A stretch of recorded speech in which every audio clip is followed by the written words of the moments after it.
Dear Sir, I'm sending you this photo of my husband, who was wounded in France. I'm writing to you in respect to my wife, who was a munitions worker Dear Madam, and died of TNT. please find enclosed the last photograph of my boy who served In in the response to Navy. your appeal, here is a portrait of my son who served at My Gallipoli. lovely sister Betty was killed in an air raid in France. In 1918, widows and mothers, fathers and friends responded to an appeal by the newly formed Imperial War Museum, sending in intimate personal souvenirs to ensure that their loved ones would not be forgotten. Mothers like Eliza Tickle. On the 20th of June 1919, I received a letter of thanks from you for the photo of my dear boy. Men and women around the world made remarkable sacrifices, living with the impact of the conflict long after 1918. But the stories behind the names on your local war memorial and the voices of the veterans who returned may be hidden from view. But the clues are there. What can we reveal about Eliza's Billy boy?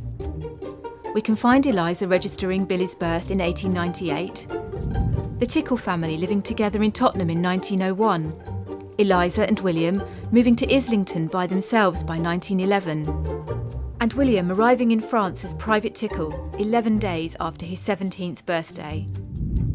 We can pinpoint the action by Billy's battalion on the third day of the Battle of the Somme in front of the French village of Ovillers, and read the vivid description of the fighting.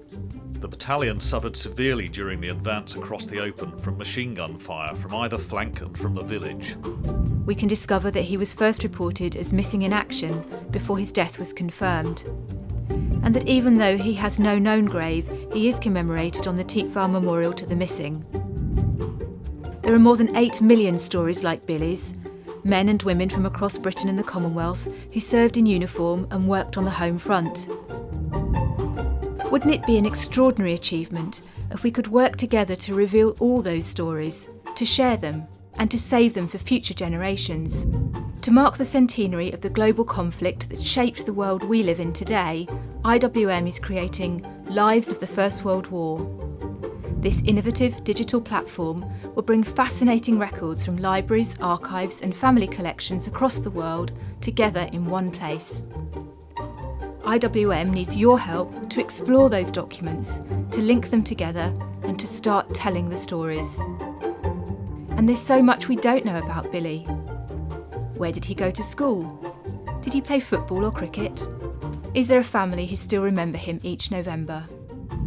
Can you add more to his life story and those of his friends? Will you add digital images of your own precious family mementos? Join together with people across the world and help us build the permanent digital memorial. Sign up today, and later this year we will invite you to uncover millions of lives of the First World War.